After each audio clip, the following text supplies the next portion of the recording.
All right, first down here, we got to talk some Thursday night football. Be patient, everyone.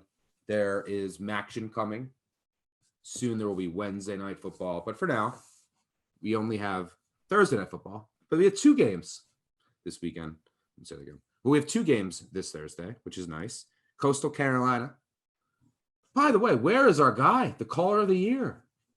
Triple C Dynasty. He hasn't called in. Ice Picks. Where are you? Miss you, man. Call in. You're 5-0. Coastal Carolina ranked 16th in the country at Arkansas State.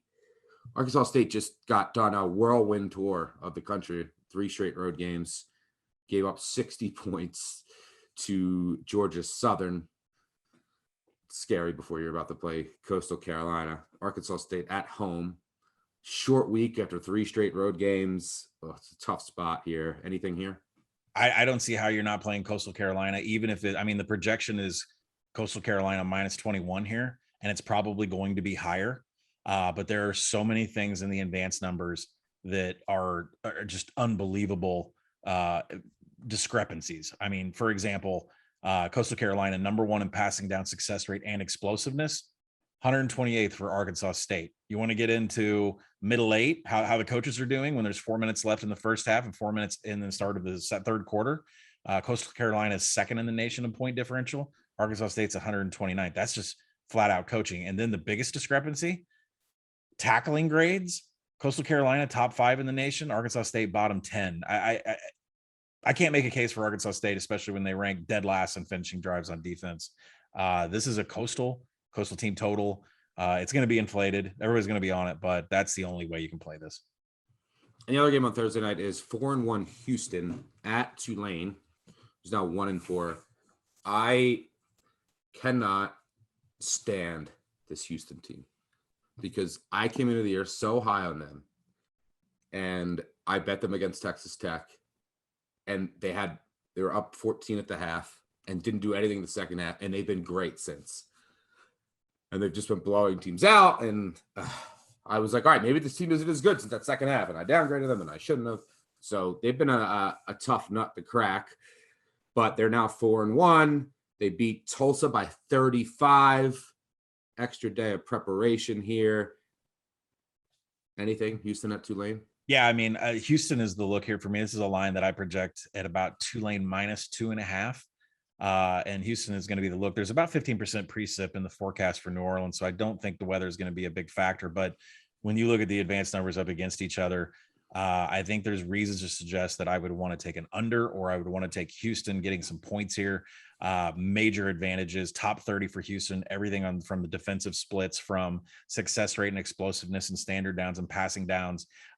This is a pass rush that's 11th in the nation, and Tulane right now is outside the top 100 in defense and protecting their quarterback. They're also 110th in line yards on offense. They can't get any push, but they still have that pace. They're the 10th fastest team in the nation. That means there's going to be extra possessions for Houston, who's a very slow offense.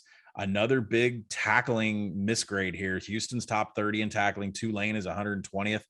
More importantly, Tulane bottom 10 in defense and allowing points on the board when teams cross the 40-yard line. So for me, it's a Houston play, probably an underplay because they'll be able to dictate the pace. Good handicap there. Make sure you check out actionnetwork.com and the Action Network app for breakdowns on both of those games later this week. We will cover Friday night lights and the entire college football card on Saturday, our betting preview later this week. All right, moving on to second down. Any early looks for next weekend? I'll throw one out here. The Michigan State charade, mirage, whatever you want to call it, ends next weekend at Rutgers. I cannot wait to bet Rutgers at noon on Big Ten Network. Anything you're eyeing for next weekend? Yeah, as we're recording this on Sunday morning, 16.5 just hit for Auburn against Georgia. That number should be 11.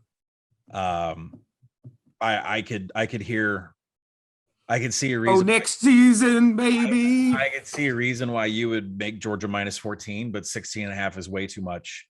And I am, as we are recording, going to get some money pushed across the counter on Auburn 16.5. What is in full effect? Bo Nick season at home at Jordan Hare and crying War Eagle all night. Yeah, something like that. This is an Auburn podcast. Always has been, always will be. All right, and then before we get out of here, third down. You're due. You're due here. Last 2 weeks. I'm glad the program is back. You usually nail Arkansas.